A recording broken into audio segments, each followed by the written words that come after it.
بسم اللہ الرحمن الرحیم۔ السلام علیکم ناظرین، تمام ناظرین کو راہ دین چینل میں دل کی گہرائی سے خوش آمدید۔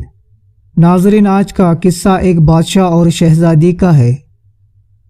بادشاہ کی 7 بیٹیاں تھیں۔ ایک دن وہ اپنی سبھی بیٹیوں کو بلاتا ہے اور ان سے ایک سوال پوچھتا ہے کہ بتاؤ، تم کس کا دیا ہوا کھاتی ہو اور کس کا دیا ہوا پہنتی ہو؟ ایک ایک کر کے سب شہزادیوں نے کہا کہ ابا حضور، آپ کا دیا کھاتی ہوں اور آپ کا دیا ہی پہنتی ہوں۔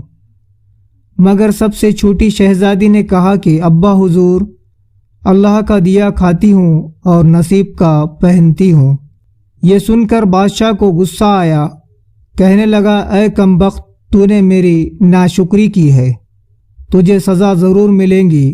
بادشاہ نے اپنے سپاہیوں کو حکم دیا، جاؤ اسے جنگل میں چھوڑ آؤ، میں بھی دیکھتا ہوں یہ میرے بغیر کیسے اللہ کا دیا کھاتی ہے اور کیسے اپنے نصیب کا پہنتی ہے۔ شہزادی سے تمام زیورات واپس لے لیے گئے اور ایک پرانا سا کپڑا پہنا کر جنگل میں چھوڑ دیا گیا۔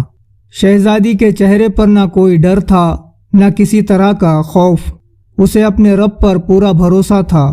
جو دانا میرے نصیب میں لکھا ہوا ہے وہ مجھے مل کر ہی رہیں گا۔ جنگل کو دیکھنے لگی، چاروں طرف درخت ہی درخت تھے۔ شام ہونے والی تھی۔ شہزادی نے سوچا کہ کیوں نہ لکڑیاں جمع کر لوں، رات کو وہی لکڑیاں جلاؤں گی تاکہ کوئی جانور پاس نہ آئے اور رات بھی گزر جائیں گی۔ جنگل میں لکڑیاں ڈھونڈنے نکل پڑی۔ اس کی نظر ایک جھوپڑی پر پڑی جہاں باہر ایک بکری بندھی ہوئی تھی اور اندر سے کسی کے کھانسنے کی آواز آ رہی تھی۔ پہلے تو حیران ہوئی کہ جنگل کے بیچوں بیچ گھر کیسے۔ جب شہزادی جھوپڑی کے اندر داخل ہوئی تو دیکھا ایک بوڑھا آدمی چارپائی پر لیٹا ہوا پانی پانی پکار رہا ہے۔ شہزادی جلدی سے مٹکے سے پانی نکال کر اس بوڑھے آدمی کو پلاتی ہے اور جھوپڑی کے صاف صفائی میں لگ جاتی ہے۔ آدمی شہزادی سے پوچھتا ہے، بیٹی تم کون ہو اور اس گھنے جنگل میں کیا کر رہی ہو؟ تب شہزادی اسے پوری واقعہ سنا دیتی ہے کہ وہ کیسے یہاں تک پہنچی۔ آدمی اسے جھوپڑی میں ہی رہنے کے لیے بولتا ہے اور کہتا ہے، بیٹی میں شہر میں کام کرتا ہوں، صبح شہر چلا جاؤں گا، پھر 1 ہفتے کے بعد آؤں گا، تب تک تم آرام سے یہیں رکو، یہاں کھانے پینے کا سارا سامان موجود ہے، تمہیں کسی چیز کی تکلیف نہیں ہوگی۔ صبح ہوتے ہی وہ بوڑھا آدمی شہر کے لیے نکل پڑتا ہے۔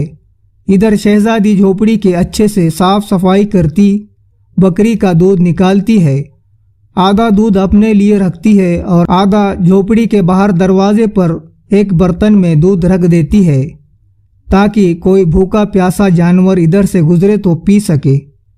شہزادی اگلے دن صبح اٹھ کر باہر آئی تو دیکھا کہ دودھ کا برتن خالی ہے، پاس ہی قیمتی موتی پڑا ہے جو دیکھنے میں نایاب لگ رہا تھا، ساتھ ہی سانپ کے گزرنے کی نشان بھی ہے۔